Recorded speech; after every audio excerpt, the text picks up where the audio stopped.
다 같이 오늘 우리에게 주시는 하나님의 말씀을 받겠습니다. 오늘 우리에게 주신 하나님의 말씀은 서신서 에베소서 5장 8절부터 14절까지 말씀입니다. 제가 봉독합니다. 너희가 전에는 어둠이더니 이제는 주 안에서 빛이라. 빛의 자녀들처럼 행하라. 빛의 열매는 모든 착함과 의로움과 진실함에 있느니라. 주를 기쁘시게 할 것이 무엇인가 시험하여 보라. 너희는 열매 없는 어둠의 일에 참여하지 말고 도리어 책망하라. 그들이 은밀히 행하는 것들은 말하기도 부끄러운 것들이라. 그러나 책망을 받는 모든 것은 빛으로 말미암아 드러나나니 드러나는 것마다 빛이니라. 그러므로 이르기를 잠자는 자여 깨어서 죽은 자들 가운데서 일어나라. 그리스도께서 너에게 비추이시리라 하셨느니라. 아멘. 이 말씀은 하나님의 말씀입니다. 하나님께 감사합니다. 기도하겠습니다. 하나님 아버지 은혜를 감사드립니다. 주님의 말씀을 따라 살아갈 수 있는 우리들 되게 해주시고 그러할 때 세상 모든 고난과 역경 이길 힘이 우리에게 생길 줄 믿습니다. 주여 우리와 함께 해주시옵소서. 우리 주 예수 그리스도 이름으로 기도하옵나이다. 아멘. 19세기 영국 빅토리아 시대에 빅토리아 여왕 시대에 수상을 역임했던 디즈레일리라고 하는 사람이 있습니다. 그가 이런 말을 남겼습니다. 세상에는 세 가지 거짓말이 있다. 그럴듯한 거짓말, 새빨간 거짓말, 그리고 통계다. 통계가 가장 강력한 거짓말이라는 것이죠. 오늘 우리는 매일매일마다 확인하는 통계가 있습니다. 세계 코로나19 통계입니다. 북한은 아직도 확진자가 없다고 합니다. 확진자가 없는 게 아니죠. 아예 통계가 없는 것입니다. 한편 확진자 수가 세계에서 가장 많은 나라는 중국인데 통계가 있기는 합니다. 그러나 소위 마사지된 통계라고 하죠. 통계를 하는 사람들은 자주 쓰는 말이 통계를 돌린다라고 해요. 통계를 왜 돌리는지 모르지만 통계를 돌린다. 그리고 또 통계를 마사지한다 그래요. 자신에게 유리한 자료로 만들기 위해서 통계를 좀 이렇게 주무르거나 조작을 한다는 말을 할 때 마사지한다고 하죠. 중국은 중간에도 통계 기준이 여러 차례 바뀌기도 했습니다. 그래서 지금도 중국의 통계가 과연 맞는지 좀 의구스럽습니다. 더욱 특이한 나라는 일본이죠. 그들은 충분한 통계를 낼 만한 정확한 통계를 낼 수 있는 능력이 있음에도 불구하고 그렇게 하지 않고 있습니다. 지금 코로나19 확진자가 이제 1000명을 겨우 넘어서는데 크루즈선을 제외하고 말이 되지 않는 것 같습니다. 확진자 통계가 전혀 없는 북한의 경우는 실제로 사망한 사람들도 많이 있는 것으로 알려져 있습니다. 외신 보도에 의하면 외국인들이 수많은 사람들이 이미 북한을 탈출했고 북한 스스로도 코로나19 예방을 위해서 1만 명가량을 격리 중에 있다. 그리고 오늘도 한 관리가 제대로 잘 관리를 못해서 해고를 당하고 당에서 쫓겨났다 이런 보도가 있었습니다. 일본은 의사들이 코로나 검사를 해야 된다 요구를 해도 보건소에서 그러니까 정부 당국에서 계속 거부하고 있다고 합니다. 이처럼 의도적으로 통계를 축소하는 일본은 앞으로 언제 어디서 무슨 일을 겪게 될지 아무도 장담할 수가 없습니다. 이들 여러 나라들에 비하면 우리나라는 통계가 매우 정확하죠. 최근 강경화 외교부 장관도 영국 BBC 방송과 인터뷰를 할 때 이런 말을 했습니다. 한국 정부의 기본 전략은 개방성에 있고 투명성에 있다. 그리고 우리는 국민들에게 최대한 정보를 충실히 알려주려고 한다. 오늘 에베소서 말씀에서 어둠과 빛, 그리고 빛과 어둠이 대조되고 있습니다.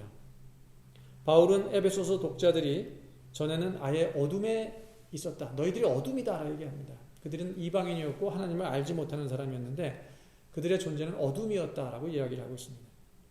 어둠, 그러면 우리는 완전한 암흑을 생각합니다. 완전히 깜깜한 것을 생각하는데 어둠이라는 말 속에는 불투명하다라는 그런 의미가 있어요. 빛이 있긴 있지만 희미한 상태에 있다. 그런 의미가 들어있습니다. 그래서 어둠이라고 하는 말의 헬라어, 그 어간이 그늘이라든가 그림자, 희미한 상태죠. 같은 어간을 쓰고 있습니다. 그러나 바울은 이제 그들이 자신을 하나님 나라 백성으로 초청해 주신 예수 그리스도 안에서 예수 그리스도를 통해서 빛이 되었다. 너희가 전에는 어둠이었는데 이제는 빛이다 라고 말하고 있습니다.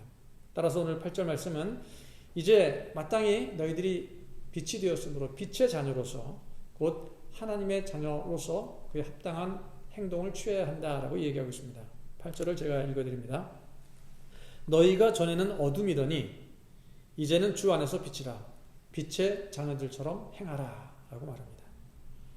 빛의 자녀들처럼 행하라는 것은 이전처럼 어둠의 방식, 즉 불투명한 방식으로 살지 말라라는 것이죠. 투명하게 살자는 거예요. 투명성의 중요성은 최근 코로나19 전국에서 뚜렷이 드러나고 있습니다. 지난해 말 중국에서 최초로 신종 바이러스가 출현했을 때 중국 당국은 그 감염 관련된 정보들을 은폐하고 축소하기 위해서 급급했습니다. 지금은 고인이 된 안과 의사 한 분이 있습니다. 리 웰량이라고 하는 당시 우한 중앙병원의 안과 의사였는데 그가 바이러스에 감염이 되었습니다. 그래서 그 위험성을 이 신종 바이러스다, 내가 알지 못하는 새로운 바이러스다, 그 내용을 동료 의사들에게 설명을 했습니다. 알렸어요. 이게 중요한 문제다.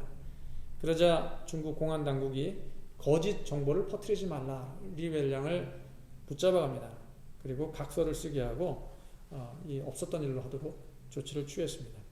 문제가 생기면 숨기기에 급급한 중국 관료주의가 결국 초기에 이 코로나 사태를 좀 막을 수 있는 길을 아예 닫아버리고 대량 확산, 세계적인 대량 확산을 부르는데 큰 역할을 하게 된 것이죠.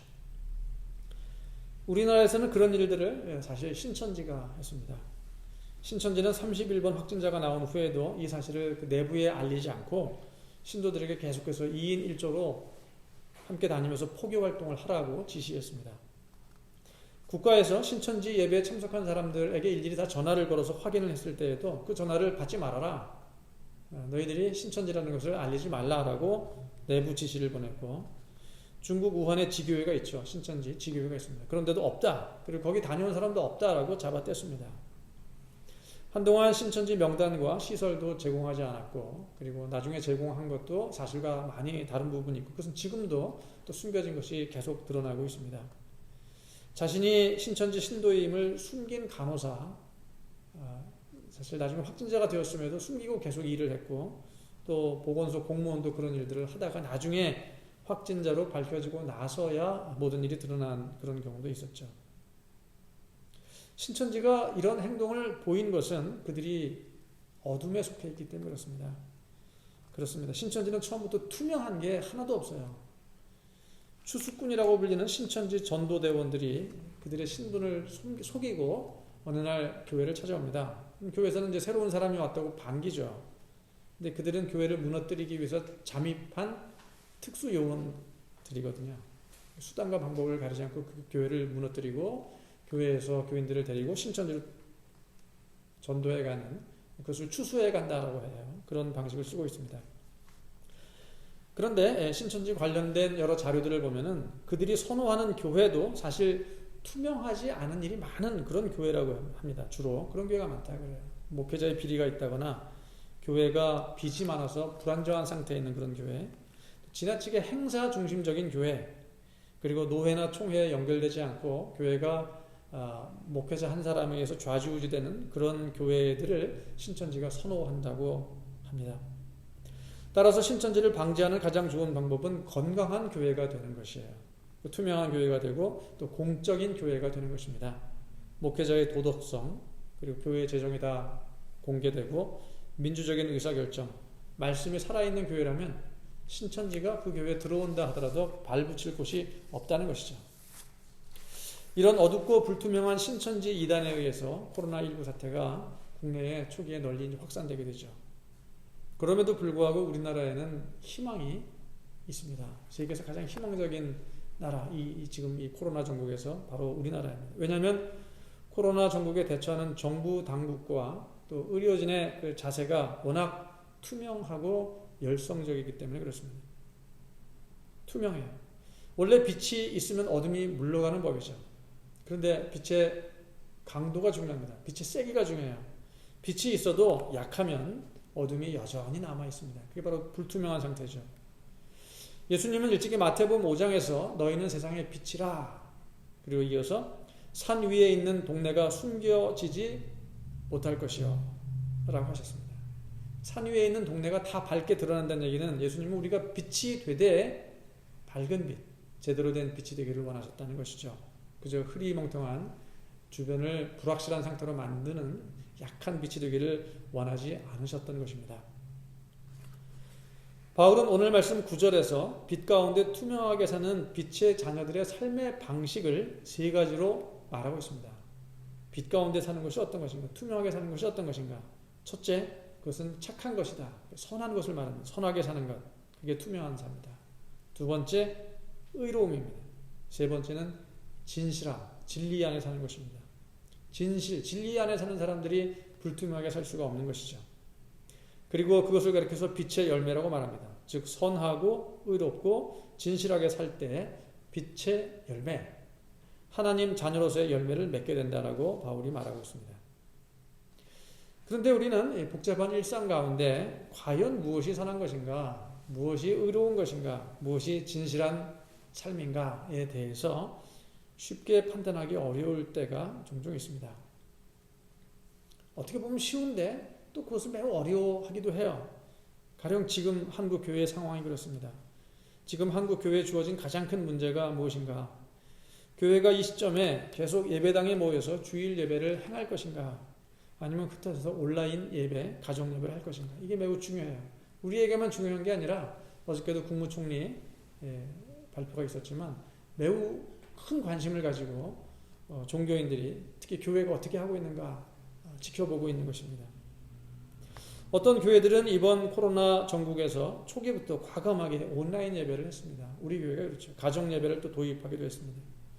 하지만 또 다른 교회들은 그 어떤 상황이 닥쳐온다 하더라도 교회가 공적인 예배를 포기해서는 안 된다라는 생각을 가진 교회 그리스도인들이 또 있습니다. 나름대로 코로나19 위생 준칙을 지켜가면서 그 위생 준칙이 없는 게 아니에요. 나름대로 지켜가면서 매주 교회에 모여서 예배를 합니다. 때로는 잘못된 준칙을 가지고 소금물을 입에 뿌리는 그런 경우도 있지만 정상적인 방법을 통해서 하는 교회들도 많이 있습니다. 이 중에 과연 어떤 것이 선하고 의롭고 진실한 선택일까요? 과연 어떤 것을 하나님이 기뻐하실까요? 바울은 오늘 말씀 10절에서 이렇게 말하고 있습니다. 10절을 제가 봅니다. 주를 기쁘시게 할 것이 무엇인가 시험하여 보라. 여기서 시험하다라는 이야기는 면밀히 검토하고 자세히 살펴보라. 그래서 분별하라는 그런 의미가 들어있습니다. 그냥 막연히 기독교인이니까 교회에서 예배하는 게 당연한 게 아니야.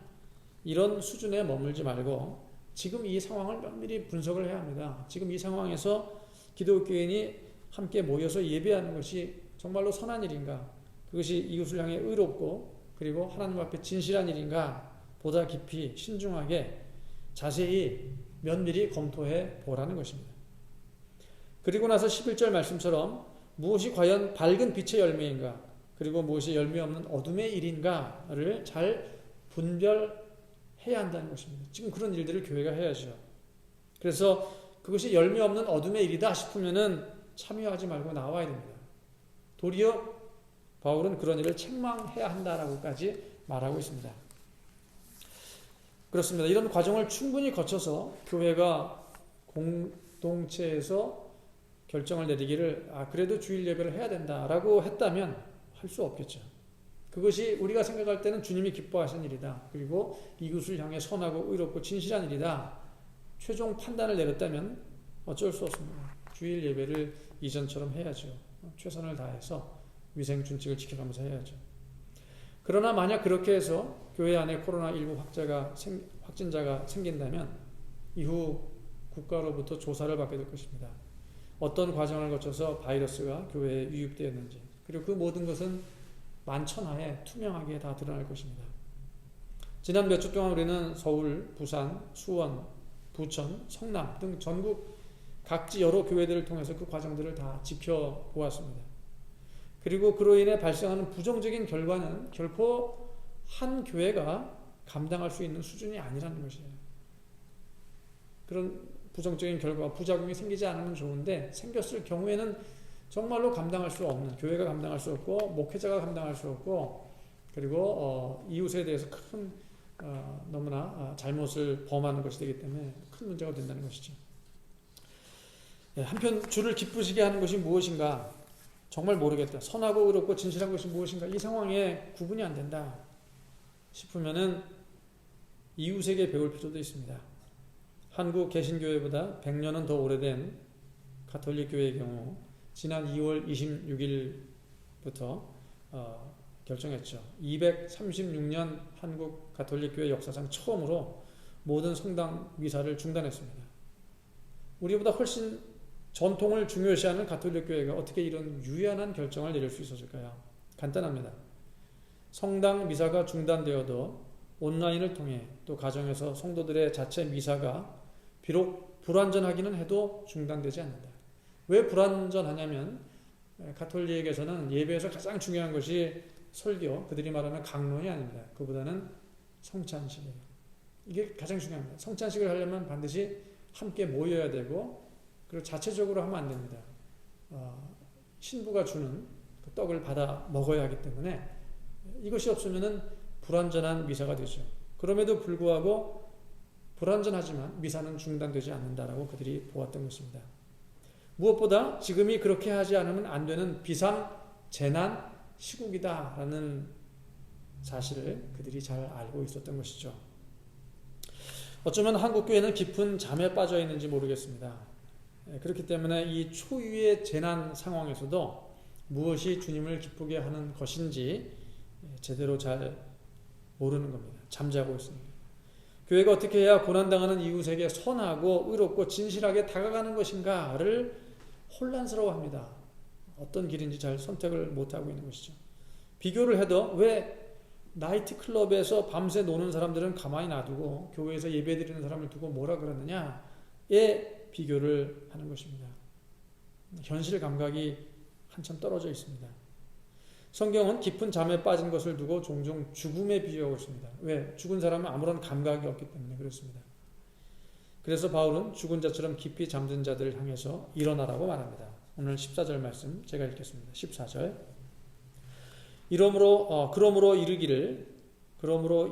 그러므로 이르시기를 잠자는 자여 깨어서 죽은 자들 가운데 일어나라. 그리스도께서 너에게 비추이시리라 하셨느니라. 예수 그리스도의 빛을 받은 우리가 이제는 이 어둡고 불투명한 것들에서 완전히 벗어나야 합니다. 우리가 환하게 되어야 합니다. 밝아져야 합니다. 교회 안에 온갖 불투명한 요소들이 다 투명해져야 하는 것입니다. 교회 헌금의 사용처가 낱낱이 공개되고 그리고 드러나는 것들마다 빛이 되어야 합니다. 교회가 제대로 알맞게 헌금을 사용했구나. 드러나야 합니다. 세상이 볼 때에도 교회 안에 선하고 의롭고 진실한 빛의 열매가 가득해야 합니다. 그리스도인이 열매 없는 어둠의 일에 참여하지 않기를 바랍니다. 그렇게 은밀히 행하는 부끄러운 일에 그리스도인들이 일체 관여하지 않기를 바랍니다. 오히려 그런 일이 있을 때 이를 책망하는 용기 있는 그리스도인이 되어야 할 것입니다.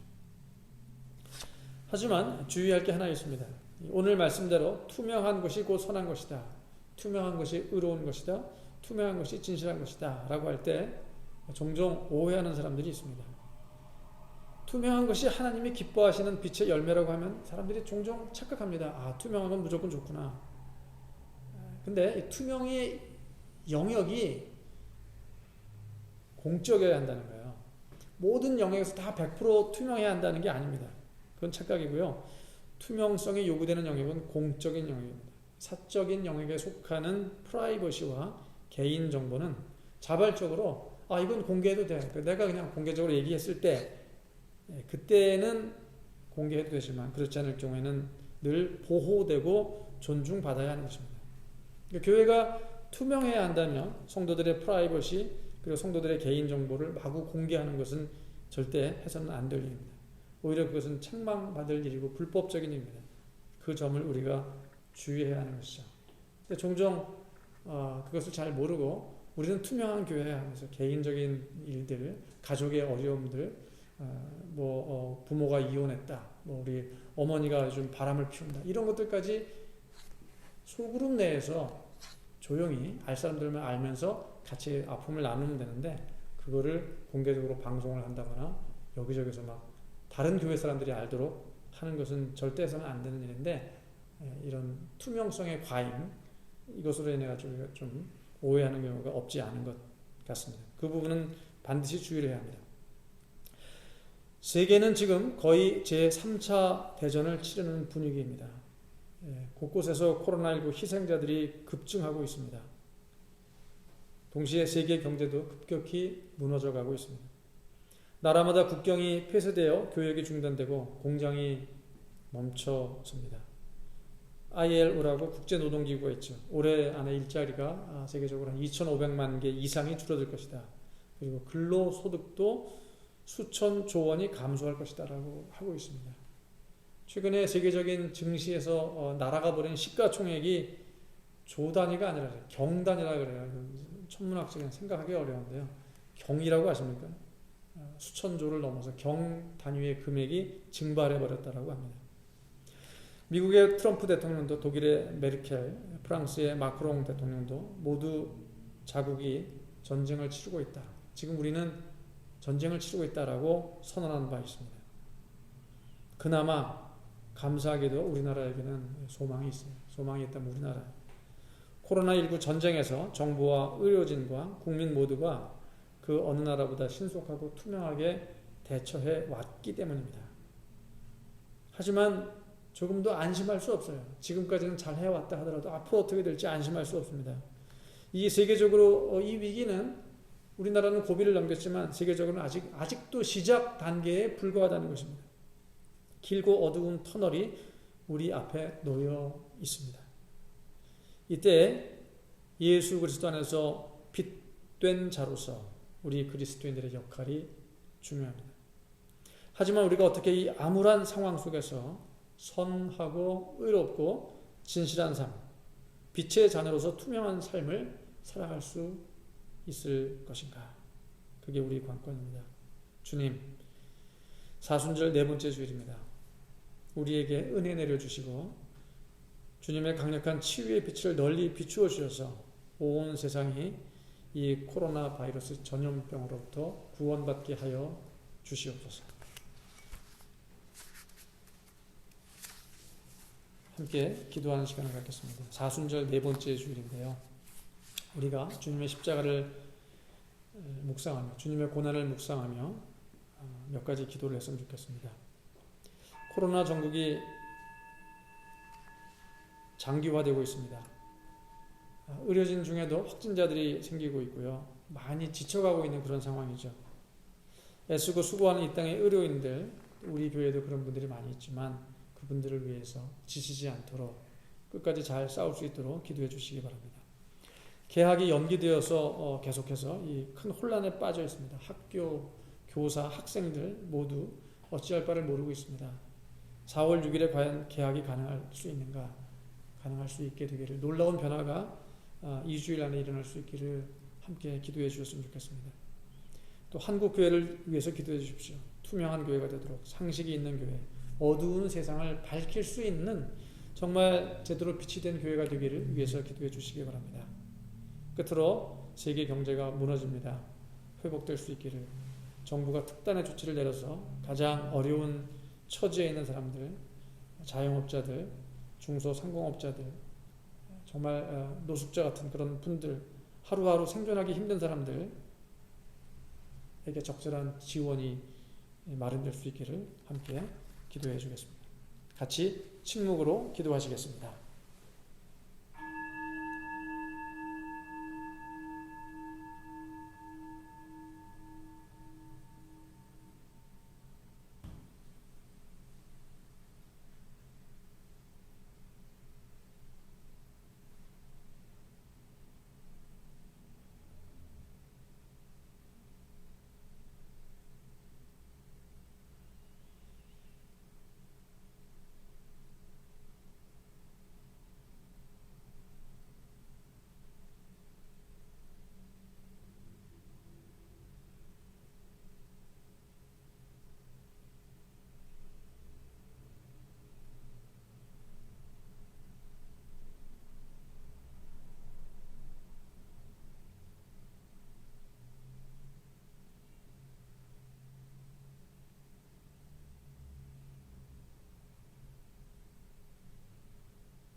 주여 우리를 긍휼히 여겨 주시옵소서. 오늘도 환자들을 치유하기 위해 애쓰고 수고하는 의료진들, 그리고 우리나라 공무원들과 경찰들, 소방대원들 주께서 함께해 주시고 지치지 않도록 도와주시옵소서. 4월 6일 개학이 가능할 수 있게 되기를 주여 우리와 함께해 주시고 기쁨으로 부활절을 다 함께 모여서 맞이할 수 있도록 주님 주어진 시간 안에 놀라운 변화를 허락하여 주시옵소서. 한국 교회가 투명한 교회 되게 하시고 상식이 있는 교회, 어두운 세상을 밝히는 진실한 주님의 교회 되게 하여 주시옵소서. 주님, 이 어려운 시기에 가장 고통당하는 약한 자들, 힘없는 자들 함께해 주시고 그들을 국가부터 그리고 힘 있는 자들부터 나서서 함께 도와줄 수 있는 온 세상이 하나가 됨을 보여줄 수 있는 역사가 일어나게 해주시고 이 모든 고통을 우리가 함께 이겨내어 승리를 얻게 하여 주시옵소서. 주 예수 그리스도의 이름으로 감사하며 기도하옵나이다.